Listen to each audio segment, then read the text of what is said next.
La crisis política que hoy ha abierto Carlos Mazón y el Partido Popular llega en el peor día posible para el Partido Popular.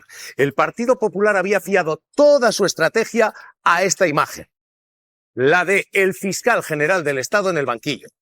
Hoy, Álvaro García Ortiz entraba así ante el Tribunal Supremo. La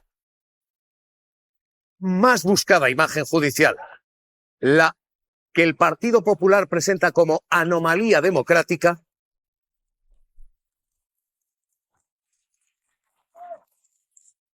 hoy queda relegada en una declaración que hoy tiene a 4 fiscales y a 2 directores de comunicación de fiscalías prestando declaración. Carla Acuña, a esta hora esa declaración continúa. Sí, arranca el juicio histórico contra el fiscal general por un presunto delito de revelación de secretos. Nada más empezar la vista, el fiscal general Álvaro García Ortiz ha sostenido su inocencia. Dice que no fue él el filtrador, que sí basó una nota de prensa en el contenido del mensaje objeto de la investigación, pero lo hizo para desmentir un bulo auspiciado por el jefe de gabinete de Isabel Díaz Ayuso, por Miguel Ángel Rodríguez. Hasta el momento, Fiscalía y Abogacía del Estado han defendido que el proceso está siendo injusto, que toda la instrucción del magistrado Ángel Hurtado ha sido prospectiva e inquisitorial. Por su parte, las acusaciones han dicho que la instrucción ha sido modélica y ahora mismo está comenzando la testifical de Julián Salto, el fiscal de delitos económicos, que se intercambió esos mensajes con el abogado de Alberto González Amador. Señor García Ortiz, ha oído los hechos de la punibles que son objeto del presente juicio oral. ¿Se considera autorresponsable de los delitos que se le imputan? No. De evidencia sobre la mesa.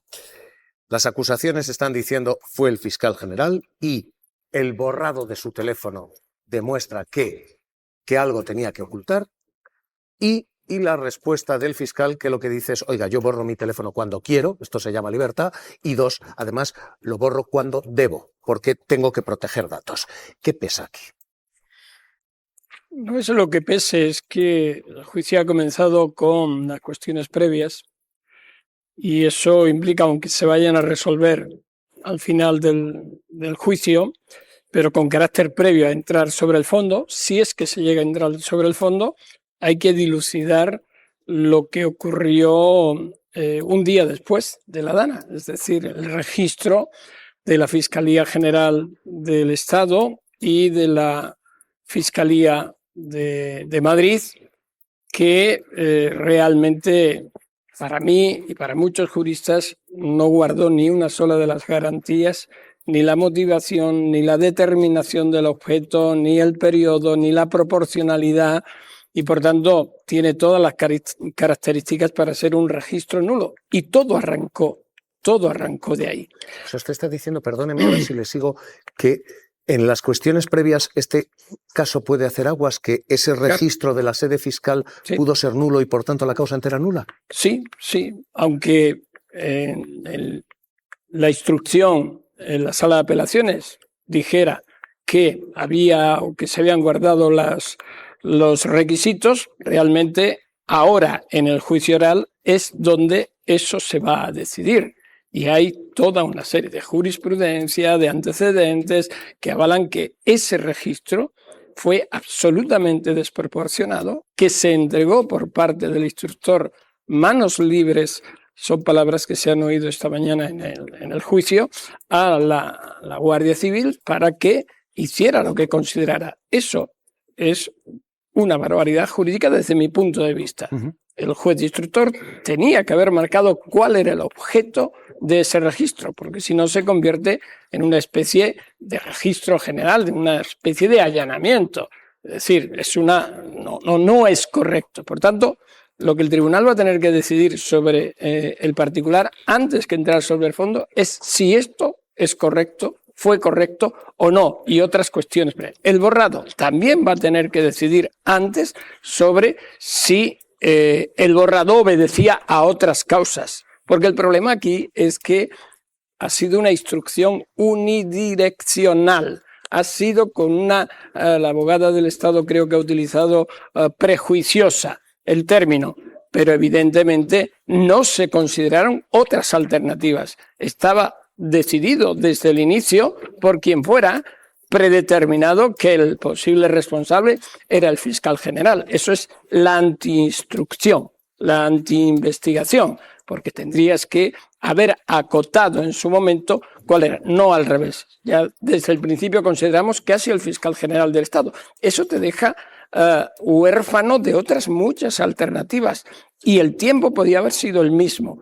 El de instrucción me refiero, sí, haber acotado, eliminado esas otras posibilidades y llegar a la conclusión de que fue el fiscal general. Pero no, se hizo al revés, No se han tomado en consideración ninguna otras alternativas y ahí entra todo lo demás. Ahí entran los testimonios de los periodistas que no han sido tomados en cuenta diciendo, oiga, que yo lo sabía antes, oiga, que yo no he hablado con el fiscal, oiga, que es que no le puedo decir con quién he hablado, quién me ha facilitado la información porque es secreto profesional.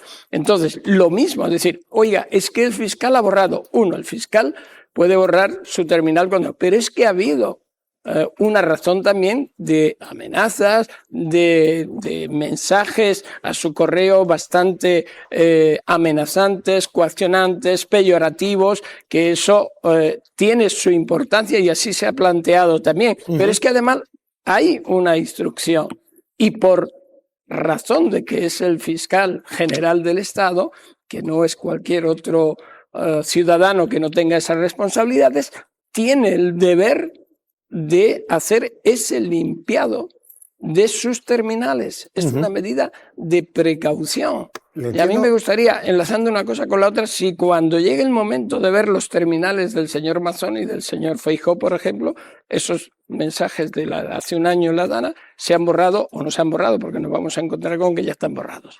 Por ejemplo, es simplemente una conexión mental que me ha venido a la cabeza en este momento. Esto es lo que dice usted, son cuestiones previas que son efectivamente las que hoy se están jugando antes de entrar en la sustancia. Registro, proporcional o no, borrado, incriminatorio o no, y las pruebas descartadas porque hay seis periodistas que han dicho, oiga, yo sé quién es la fuente no es este señor, yo tenía la información antes de que la tuviera este señor. Todo esto es lo que es previo. Llegado a la sala y llegado después a las cuestiones, Andrés Martínez Arrieta va a ser quien presida, pero Marchena es quien se sienta en esto. ¿La composición de la sala ahora mismo está en qué equilibrios? ¿Hacia dónde va? Bueno, ahí hay un aspecto que a mí, yo respeto las estrategias de defensa y de acusación y demás, pero a mí me ha llamado la atención, por ejemplo, que miembros de la sala de admisión de la querella formen parte del Tribunal de Enjuiciamiento, porque fue el Tribunal Supremo el que dijo no es la nota informativa, es el correo. Y es el correo lo que se está juzgando hoy. Por tanto, podría decirse que hay ya un prejuicio establecido. En fin, no voy a rememorar al proceso contra mí, pero yo planteé esa misma cuestión y la sala del artículo 61 dijo están contaminados, tienen que salir fuera. Pero si se ha decidido que esto sea así, yo no voy a entrar ahí. La cuestión no es que haya unas mayorías u otras, es que no hay indicios. Es que no ha habido indicios. Hay muchos contraindicios de criminalidad. Y hay un elemento que no se ha puesto en las fechas claves, que es las declaraciones de los miembros de la UCO, a los que el juez instructor calificó de peritos. El informe de la UCO no es para nada pericial, es un informe policial. La pericial de inteligencia es otra cosa muy distinta, que no tiene nada que ver con lo que sabemos del informe de la policía, en este caso de la UCO, tanto de la fiscal de Madrid como del fiscal general del Estado. Por tanto, llamemos a las cosas por su nombre. Son testimonios como los de cualquier otro testigo. El informe pericial es otra cosa y en todo caso se tendrían que tomar, espero que lo hagan, decisiones que avalen la imposibilidad de que haya o se pongan de acuerdo esos funcionarios, porque la pericial se hace conjunta. los testigos son separados. Es importante. Hay una última cuestión para usted, magistrado. Usted tiene experiencia en esto, ha vivido todo tipo de causas penales, algunas con tintes políticos, las ha vivido en carne propia. ¿Cómo acaba esto y cómo debe acabar esto? En alguna ocasión yo he dicho que si debemos creer que la justicia es justa, aunque alguien me dirá a estas alturas de la película que digas tú esto, pero bueno, todavía si tenemos que creer que esto es así, el juicio debería de concluir con una clara absolución. Pero no ni siquiera porque sea el fiscal general del Estado, que ya es grave verlo sentado ante un tribunal de justicia cuando no hay, desde mi punto de vista, elementos suficientes y prácticamente ninguno para hacerlo, sino para todos nosotros y para la credibilidad de la justicia. Porque, ¿qué ocurre con todo lo que ya llevamos vivido?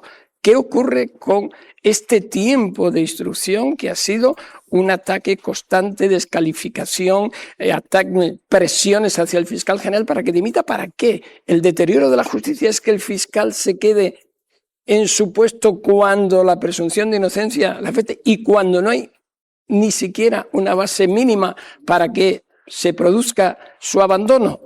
Pues yo creo que es al contrario, que el único que está manteniendo una situación digna al frente de un cuerpo como es el Ministerio Público, que es fundamental, que es defensor de la legalidad. O vamos a decir ahora que porque es el fiscal general ya no va a defender la legalidad. ¿Tendríamos que proceder contra todos los fiscales? ¿Ok? No. Entonces, es muy grave el deterioro. Yo creo que va a pasar tiempo para que se vuelva a restablecer, sobre todo, la confianza en la justicia, que es fundamental. Ahora el Tribunal Supremo tiene esa oportunidad. Lo que haga, si definitivamente es contrario a lo que estoy afirmando, pues para muchos ya será el último toque para decir que no podemos creer en que la justicia sea justa. Baltasar Garzón, gracias por estar hoy aquí con nosotros. A esta hora ese juicio acaba de terminar, porque Carla Cuña acaba de terminar, no el juicio, sino la sesión de hoy. El juicio echa a rodar y nos quedan semanas todavía de esto, pero Carla, la última hora. Hay un receso ahora mismo, acaba de terminar la testifical de Julián Salto, el fiscal de delitos económicos que se intercambió los correos electrónicos con el abogado de Alberto González Amador, correos electrónicos en los que el abogado de Alberto González Amador reconocía delitos fiscales. ¿Y qué ha dicho el fiscal Julián Salto? Pues que comentó a sus dos jefas, a la fiscal jefe provincial de Madrid y a la fiscal de la Comunidad de Madrid, un día antes estas diligencias que había abierto contra Alberto González Amador. Un día antes de que lo supiera el fiscal general del Estado, que dice que él no fue el filtrador, por eso se enfrenta a este juicio oral que le investiga por un presunto delito de revelación de secretos. Se enfrenta a una pena de 3 a 6 años de inhabilitación. Esto es lo último y esta es la última hora. Acaba de terminar, por tanto, como estaba contando Carla, y con este contenido, la sesión de la mañana. Señores, lectura aquí. Lo que es un hecho es que hay un documento privado que se filtró y hay dos posibilidades, que saliera del entorno Novia Ayuso, que es quien tenía, o del entorno de la Fiscalía. Esas dos posibilidades. Estoy de acuerdo que yo creo que no hay indicios suficientes, porque no tenemos un WhatsApp, un mensaje, una llamada concreta del fiscal general del Estado diciendo aquí está el documento. Eso no existe, eso no lo tenemos, esa es la realidad, no hay indicios suficientes, pero lo que yo sí que creo es que la imagen de la Fiscalía de esa institución está en estos momentos menoscabada. Sí, yo creo que por encima del fiscal general del Estado, que insisto, en el que creo que no hay indicios suficientes de su culpabilidad, creo que por encima de Álvaro García Ortiz está la institución que se llama Fiscalía General del Estado. Creo que la imagen está en estos momentos, pues en fin, en caída libre de la Fiscalía, y creo que por responsabilidad, aunque insisto, vuelvo a repetir por tercera vez, no creo que haya indicios suficientes contra el fiscal general del Estado, creo que tendría que haber emitido por la imagen. Yo me apuntaría a lo que dice si no estuviéramos escuchando todos los días que la mujer de Pedro Sánchez, el hermano, tal, claro, evidentemente, todos corruptos, todos. Evidentemente, Bueno, ¿por qué hay que denigrar a la mujer pero de en Pedro esto, Sánchez? Pablo, yo que no soy jurista, pero leo atentamente los autos, el auto que lleva este juicio oral, y luego he visto análisis de juristas perfectamente reputados, como yo, que analizan esto de la siguiente manera. Es que esto que estabais hablando ahora es la clave de todo. Es decir, el único apoyo indiciario que se tiene para llevar al fiscal general al banquillo es que borró su teléfono. Y esto es un atropello a la presunción de inocencia de un calibre importante. Pero y esto no es acusar de prevaricación a nadie. Pero es importante decir, oiga, ¿cuáles son los indicios para sentar al fiscal general o a cualquiera ante un juicio oral? Y es que no hay más. Yo quiero ir a Santa Olaya y a Roger. Quiero ir también a los dos que se suman a la mesa. Venga. ¿Sabes qué pasa? Que es que el derecho ha dado la vuelta con el caso del fiscal general del Estado, porque ni al peor de los cacos ni al peor de los delincuentes le ponen la droga encima de la mesa. Y es lo que le están haciendo al fiscal. Cuando no hay pruebas, cuando no saben el contexto de esos mensajes, cuando no saben el mensaje, cuando no conocen los protocolos que el fiscal general del Estado ya lo tenía, ya hacía ese borrado previamente antes de ser sentado por culpa de un defraudador confeso, están adjudicándole un delito, están adjudicándole de alguna manera una condena que no tiene. Yo creo que desde el principio de esta instrucción ya había jueces que querían condenar al fiscal general del Estado. Claro. Ya estaba el relato escrito, ya estaba el relato hecho y ahora vamos a ver qué pasa. No, es que el relato lleva desde el principio. Han querido sentar a un fiscal general del Estado por culpa de un defraudador confeso, por culpa de los poderes y de las cloacas de la Comunidad de Madrid, por el señor Miguel Ángel Rodríguez, por la señora Díaz Ayuso y lo han conseguido. Bienvenido sea, así empieza la falta de democracia y así empiezan los casos de la UFE. Mira, yo creo que podemos decir que si de los 7 magistrados, 5 son conservadores y 2 progresistas, no pasa nada si nos queremos la independencia de la justicia, ¿no? Pero cuando todo esto nace de un bulo que sale del entorno de la señora Ayuso, de un delito contra la hacienda pública, y el entorno de la señora Ayuso, el señor Miguel Ángel Rodríguez lanza un bulo y se convierte en la pieza clave, es decir, lo ha dicho la compañera, estamos hablando de un delito de revelación de secreto cuando el secreto se ha revelado anteriormente. Ya no hay indicios suficientes. Pablo. Y en razón del registro, el registro al despacho del magistrado, según la acusación, buscaban un periodo concreto de información, de unos correos. En cambio, se les coge 2 teléfonos móviles, un portátil, un ordenador de mesa y USBs. Y, sobre todo, entre la imputación del fiscal general y el registro a su despacho pasan 2 horas. Por tanto, yo creo que el derecho de defensa no se ha garantizado. Entonces, estamos hablando de una cosa muy grave. Eso es así, que aquí tiene que para duda que el Tribunal Supremo o no, pero ¿cómo no te va a caber duda? Pero no, ¿cómo te va a caber duda si ese hombre está ahí sin ni una sola negando a los jueces su capacidad de decidir? Claro, Pablo, pero vamos a hacer una cosa. Vamos a hacerte eso a ti. Yo te voy a poner una denuncia. A mí me han hecho cosas. Bueno, bien, dale. Bien. Bueno, a ti, a Javier, venga. Me han pedido 2 años y medio. Por eso le voy a poner una denuncia, un juez X, porque le caemos mal, porque por lo que sea. Y resulta que le metemos ahí en un proceso que va a tardar 1 año, 2 años, 3. Primero empezamos a pedir que dimita, claro, pero decimos, oye, que ya le absolverán dentro de unos cuantos años, pero él ha dimitido. Pero vamos, y él se ha llevado ya que es lo que han hecho con el fiscal general. 30 segundos me quedan para Maraña. No, 30, sobre todo es que esto de la dimisión, que es debatible si tenía que dimitir o no, pero es que la cuestión es muy clara. Si lo que hace es dimitir de entrada, esto vale para cualquier institución pública. Es decir, cualquier denuncia. Espera, Pablo. No. Cualquier denuncia que siga, pues cae la institución. ¿Estamos dispuestos a eso? Bueno, hoy, segundo. No. El juicio contra el fiscal general del Estado ha comenzado. Nosotros estamos viendo esa imagen en directo en nuestra redacción, pero el Tribunal Supremo impide que la difundamos tanto en directo como en diferido. ¿Qué pruebas hay contra el fiscal general del Estado, Pedro? Ninguna. Estáis refiriéndoos, y yo creo que de forma muy correcta, que esto es un hecho inédito, que el fiscal general del Estado se siente en el banquillo. Lo es también que el Tribunal Supremo, que es la máxima instancia penal de este país, la sala segunda, siente en el banquillo de los acusados a una persona sin un mínimo indicio. Como decía, por otra parte, el magistrado que discrepó de la decisión de la sala de sentarle en el voto particular, Andrés Palomo.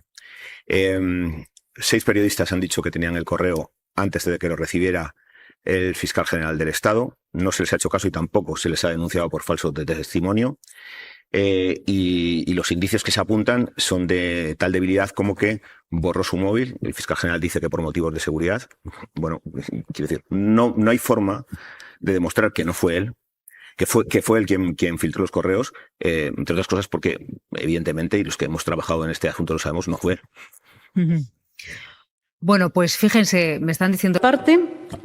Salió de la Comunidad de Madrid, ¿no? ¿En qué momento pilla todo esto a Díaz Ayuso? ¿Qué podemos esperar del juicio en este sentido? Bueno, el juicio va a permitir a Ayuso airear su discurso de que las causas judiciales contra su novio son fruto de una especie de operación de Estado contra ella, pero también va a poner el foco en asuntos incómodos para la presidenta. Primero, González Amador ya contó cómo había informado a Miguel Ángel Rodríguez de su inspección fiscal. Yo solo le dije, oye, me ha pasado esto. Y fue cuando él me dijo, bueno, esto le cae a todo el mundo. Y digo, no será por ella, no, ya está. Y esa fue la primera vez que yo le informo. Claro, que hacía un ciudadano particular o un paisano, como lo llaman últimamente, despachando con el jefe de gabinete de la presidenta madrileña, que es un alto cargo pagado con dinero público. Es otra evidencia de cómo Ayuso puso la maquinaria institucional de la comunidad al servicio de su pareja. De ahí el segundo asunto incómodo, que son las mentiras de Miguel Ángel Rodríguez. Eso no es información, es que tengo el pelo blanco. Es una suposición que hace usted. Sí. Rodríguez ha admitido que se inventó que la Fiscalía había propuesto un acuerdo a González Amador. Es falso, que este acuerdo se había paralizado por órdenes de arriba. También falso. Esto lo reconoció ante el juez, pero, según Ayuso, esto no es lo mismo que mentir.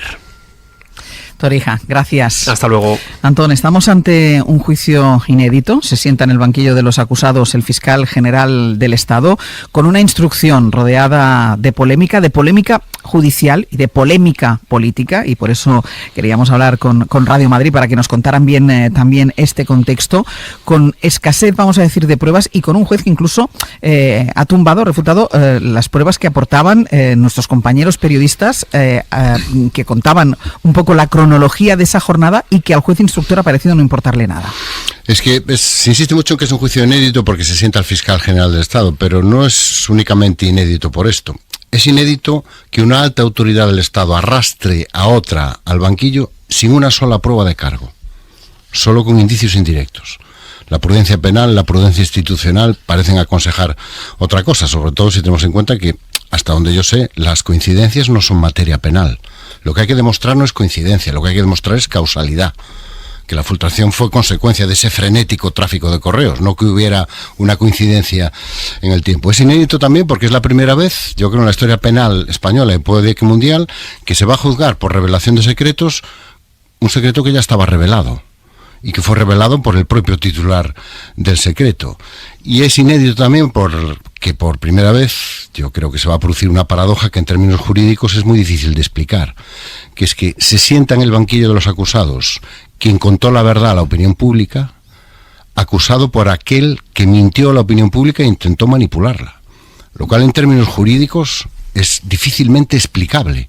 Es como si alguien va a atracar a un banco y el que acaba sentado en el banquillo acusado por el atracador es el policía que lo detuvo. Lo que pasa es que esto ha provocado la tensión de una institución como es la Fiscalía General del Estado, con el debate, si a pesar de considerar su inocencia y de defender su inocencia, con el debate de si un fiscal general del Estado en activo puede compatibilizar el estar sentado en el banquillo de los acusados con los compañeros que están siguiendo la señal en directo del juicio al fiscal general del Estado, que Álvaro García Ortiz, fiscal general del Estado, acaba de negar hace un instante los delitos que se le imputan.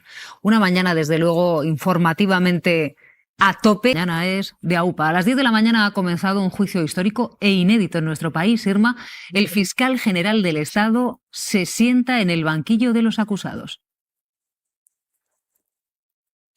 Sí, desde las 17 de la mañana aproximadamente está ya en marcha la primera sesión de las 6 que va a llevar este juicio. Está ahora mismo interviniendo las partes en esas cuestiones previas y después está previsto que comparezcan como testigos. Hoy están citados los fiscales que intervinieron en la investigación al novio, a la pareja de Isabel Díaz Ayuso, también dos fiscales que estuvieron investigados en esta causa y la fiscal de la Comunidad de Madrid, Almudena Lastra, así como como los responsables de prensa de la Fiscalía. Álvaro García Ortiz ha llegado aquí pasadas las 9:30 de la mañana, llegaba solo, no ha querido que le recibiesen aquí fuera los responsables de la sala de lo penal, de los fiscales de lo penal de aquí del Tribunal Supremo. Ha venido, como digo, solo. Aquí ha recibido el aplauso espontáneo de algunos ciudadanos que han querido mostrarle su apoyo. Antes en la Fiscalía, en el Palacio de Fortuny, se han congregado varios fiscales que también han querido mostrar su apoyo a García Ortiz y le han dado un sonoro aplauso antes de que saliese aquí al Tribunal Supremo, y han venido después también aquí a mostrarle su apoyo no solo a él, sino a los fiscales que hoy tienen que declarar como testigo. Álvaro García Ortiz se va a sentar en estrados, así lo solicitó en su escrito de defensa, y va a vestir la toga de fiscal general del Estado. Desde allí va a escuchar el desarrollo de este juicio en el que se enfrenta a un delito de revelación de secretos. Está acusado de haber difundido un correo del abogado de la pareja de Ayuso en el que admitía 2 delitos fiscales de González Amador, y si finalmente es condenado se enfrenta a peticiones de cárcel de hasta 6 años por parte de algunas de las acusaciones populares que ejercen la acusación aquí. Recordemos que la Fiscalía en este procedimiento no acusa. El juicio se va a prolongar hasta el 13 de noviembre. Por aquí van a pasar hasta 40 testigos y García Ortiz declarará en la penúltima sesión el día 12. Se acaba de incorporar a la hora de la 1 Pedro Águeda. Muy buenos días. Buenos días. Para abordar el caso del fiscal general del Estado. Antes de avanzar, Jordi, una pregunta, porque parece que los abogados y hemos visto además en esta imagen al fiscal general del Estado sentado junto a sus abogados y vestido con toga. ¿Qué valor tiene esa imagen, Jordi? No, es una cuestión puramente escénica, ¿no? Es decir, lo que se trata en cualquier juicio es de que el acusado no parezca culpable, es decir, que se respete su presunción de inocencia también desde el punto de vista de su apariencia, y por eso el Tribunal Europeo de Derechos Humanos ha dicho ya desde hace tiempo que no se le sitúe en un lugar que se le perciba como auténtico acusado, que no se le ponga, digamos, en una jaula, aunque sea de cristal, salvo que las condiciones de seguridad pues lo exijan, y así pues hemos visto, casos de juicios importantes con personas con una gran responsabilidad, como son los casos de terrorismo, en los cuales los hemos visto sentados entre el público. Insisto, todo eso viene de las exigencias de la jurisprudencia del Tribunal Europeo de Derechos Humanos. Entonces, ¿aquí qué hace el fiscal general del Estado? Pues simplemente se suma, digamos, a esas mismas exigencias y, por tanto, hace todo lo posible por no tener una apariencia de culpable, porque, insisto, no es que tenga la presunción de inocencia, es que es inocente. Es decir, hasta que no se dicte algún día, si es que se llega a dictar una sentencia en su contra, desde luego cualquier acusado, también el fiscal general del Estado, es inocente. Jordi, un abrazo.